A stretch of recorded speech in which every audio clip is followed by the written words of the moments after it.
Hello, welcome to my YouTube channel. ഇന്ന് കുട്ടികൾക്കൊക്കെ ഇഷ്ടപ്പെടുന്ന ഒരു അടിപൊളി ലഞ്ച് ബോക്സ് റെസിപ്പിയാണ് കേട്ടോ. ഇവിടെ എൻ്റെ കുട്ടികൾക്കൊക്കെ ഭയങ്കര ഇഷ്ടമാണ്. എല്ലാ ദിവസവും ഇത് തന്നെ കൊടുത്തു വിട്ടാൽ അത്രയും സന്തോഷമാണ് കേട്ടോ. ഞാൻ പിന്നെ മാറ്റി മാറ്റി കൊടുക്കാൻ വേണ്ടിയിട്ട് ഇടയ്ക്കൊക്കെ ഓരോ ദിവസമൊക്കെ വേറെ എന്തെങ്കിലുമൊക്കെ ഉണ്ടാക്കി കൊടുക്കുന്നതാണ്. അപ്പോൾ നമുക്ക് ഉണ്ടാക്കാം. ആദ്യം ഒരു പാൻ അടുപ്പത്ത് വയ്ക്കുക. എന്നിട്ട് കുറച്ച് വെളിച്ചെണ്ണ ഒഴിക്കുക. കുട്ടികൾക്കൊക്കെ ഉണ്ടാക്കുമ്പോൾ നമ്മൾ അധികം നല്ല വെളിച്ചെണ്ണയാണ് ഉപയോഗിക്കുന്നത് നല്ലത്. അപ്പോൾ വെളിച്ചെണ്ണ ഒഴിക്കുക. എന്നിട്ട് അതൊന്ന് ചൂടായി വരുമ്പോൾ അതിലേക്ക് കുറച്ച് സവാള ഇട്ട് കൊടുക്കണം. അപ്പോൾ നമ്മൾ കുട്ടികൾക്ക് ഇപ്പോൾ എത്രയാണോ ലഞ്ച് ബോക്സിന് നമ്മൾ ചോറെടുക്കുന്നത് അതിന് കണക്കാക്കിയിട്ട് എടുക്കുക കേട്ടോ. ഞാനിപ്പോൾ 2 ആൾക്ക് കൊണ്ടുപോകാനുള്ളതാണ് ഉണ്ടാക്കുന്നത്. പക്ഷേ അതിൽ കുറച്ച് ബാക്കിയുണ്ടാവും കേട്ടോ. 2 പേർക്ക് എടുത്താലും കുറച്ച് ബാക്കിയുണ്ടാവും. അപ്പോൾ അതിനെ കണക്കാക്കിയിട്ട് സവാള എടുക്കുക. ഞാനിപ്പോൾ ഇതിലേക്ക് 2 ചെറിയ സവാളയാണ് എടുത്തത്. അപ്പോൾ അത് എണ്ണയിലേക്ക് ഇട്ടിട്ട് ഒന്ന് നന്നായിട്ട് ഇളക്കിയെടുക്കുക. എന്നിട്ട് അടച്ച് വെച്ച് ഇടയ്ക്കിടയ്ക്ക് തുറന്ന് ഇളക്കിയിട്ട് അങ്ങനെ വഴറ്റിയെടുക്കുക കേട്ടോ.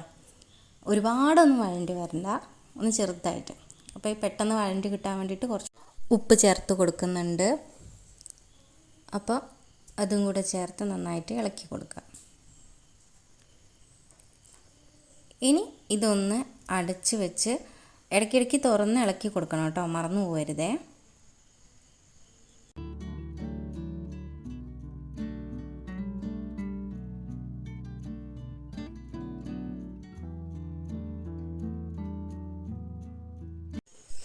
ഇതാക്കണ്ടോ, ഇത്രയൊക്കെ വേണ്ടാൽ മതി.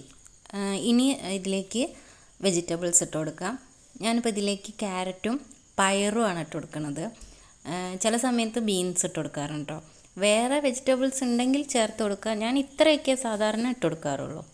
അപ്പോൾ ഇതൊന്ന് കളറൊക്കെ ഒന്ന് വേറെ കളറൊക്കെ കാണുമ്പോൾ ഒരു ഭംഗിയാണല്ലോ, അപ്പോൾ അതുകൊണ്ട്. അപ്പോൾ പയറും ക്യാരറ്റും ഇട്ടിട്ട് ഇതേപോലെ ഒന്നുകൂടെ ഒന്ന് ഇളക്കി അടച്ച് വെച്ച് പിന്നെയും തുറന്ന് ഇളക്കി അങ്ങനെ കുറച്ച് ഒന്ന് വേവിച്ചെടുക്കുക കേട്ടോ.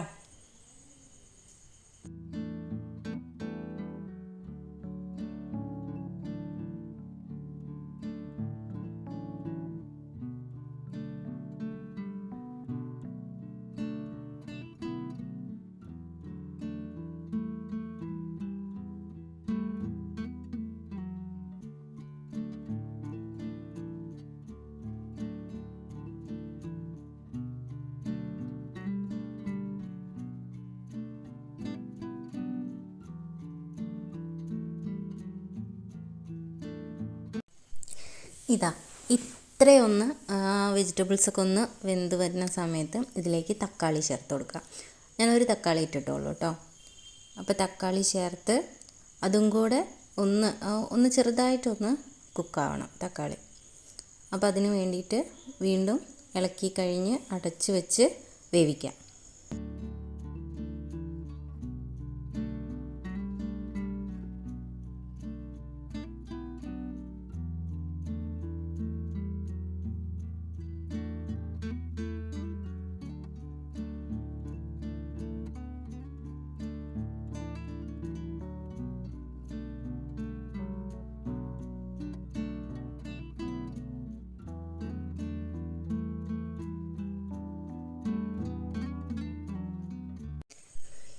ഇതാ ഇത്രയും വഴണ്ടാൽ മതി.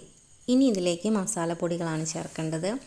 അതിൽ മഞ്ഞൾപ്പൊടി ഇട്ടിട്ടുണ്ട്, പിന്നെ കുറച്ച് മുളക് പൊടി. ഇതൊക്കെ കുട്ടികളെ എരിവിനനുസരിച്ചിട്ടോ. മഞ്ഞൾപ്പൊടി കുറച്ചധികം ഇടാം, നല്ല ചോറിനേക്കൊക്കെ കളറ് വരണമല്ലോ, അതുകൊണ്ട്. മുളക് പൊടിയും ഇതൊക്കെ കണക്കാക്കി ഇടണം കേട്ടോ, ചോറിലേക്കും കൂടെ ഉള്ളത്. അങ്ങനെ മുളക് പൊടി ഇട്ട് പിന്നെ കുറച്ച് പെരിഞ്ചീരകം,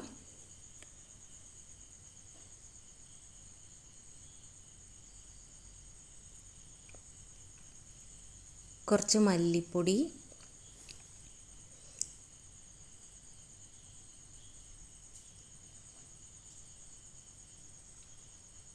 പെരിഞ്ചീരകമൊക്കെ ഞാൻ വറുത്ത് പൊടിച്ച് വെച്ചതാണ് കേട്ടോ. മല്ലിപ്പൊടിയും ഒക്കെ വീട്ടിൽ തന്നെ പൊടിച്ച് വെച്ച പൊടികളാണ്. പാക്കറ്റ് പൊടികളൊന്നും ഞങ്ങളങ്ങനെ ഉപയോഗിക്കാറില്ല. പിന്നെ കുറച്ച് കുരുമുളക് പൊടി, പിന്നെ ചേർക്കാൻ പോകുന്നത് കുറച്ച് ബിരിയാണി മസാലയാണ് കേട്ടോ. അത് ഒരുപാടൊന്നും വേണ്ട, ബിരിയാണിക്കൊക്കെ ഒന്ന് ചേർക്കുന്ന അത്രയൊന്നും വേണ്ട, കുറച്ച് മതി. അതുകൂടെ ചേർത്ത് നന്നായിട്ട് ഇളക്കുക. കുറച്ച് ഉപ്പും കൂടെ ചേർക്കണം കേട്ടോ. നമ്മൾ ആദ്യം സവാളയിൽ കുറച്ച് ഉപ്പല്ലേ ചേർത്തുള്ളൂ, അപ്പോൾ കുറച്ചുകൂടെ ഉപ്പ് ചേർക്കുക. എന്നിട്ട് നന്നായിട്ട് മിക്സ് ചെയ്ത് ചെറിയ ചൂടിൽ, ഒരുപാടൊന്നും വേണ്ട, ചെറിയ ചൂടിൽ ആ മസാലകളൊക്കെ ഒന്ന് ആ ഒരു പച്ചമണമൊക്കെ മാറി ഒന്ന് വേവുന്നവരെ അടച്ച് വയ്ക്കാം. ഇത് നമ്മൾ വെള്ളം ഒഴിച്ചൊന്നും വേവിക്കുന്നില്ല. അപ്പോൾ അതുകൊണ്ട് ആ ചെറിയ ചൂടിലിരുന്നിട്ട് ആ മസാലയൊക്കെ ഒന്ന് ചൂടാവണം, കരിഞ്ഞു പോവാതെ ഇടയ്ക്കിടയ്ക്ക് തുറന്നിളക്കി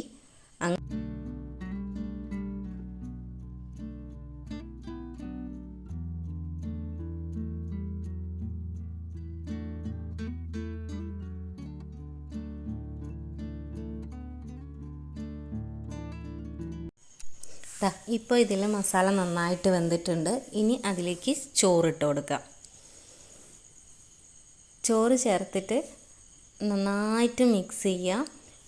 എന്നിട്ട് ഉപ്പ് വേണമെങ്കിൽ കുറച്ചുകൂടെ ഇട്ട് കൊടുക്കുക. ഞാൻ കുറച്ചുകൂടെ ഉപ്പ് ചേർത്തിട്ടുണ്ടായിരുന്നു കേട്ടോ ചോറിലേക്ക്, അത് പക്ഷേ വീഡിയോയിൽ പെട്ടിട്ടില്ല.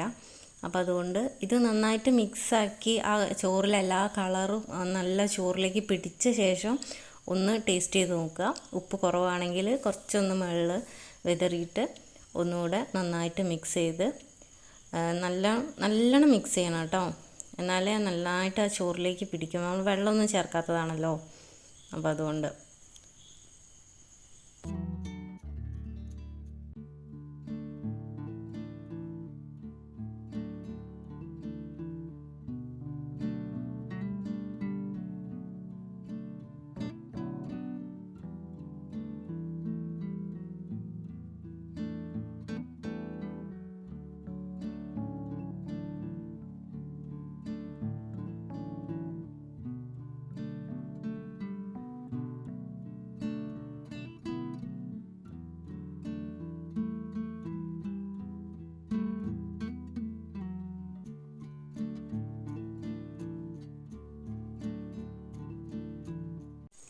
ഓക്കെ, ഇത് റെഡി ആയിട്ടുണ്ട് കേട്ടോ.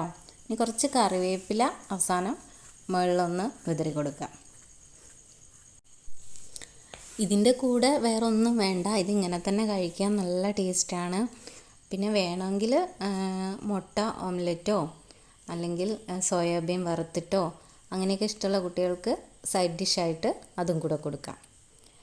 അപ്പോൾ ഇത്രയുള്ള വീഡിയോ ഇഷ്ടമായ ലൈക്ക് ചെയ്യാൻ മറക്കല്ലേ.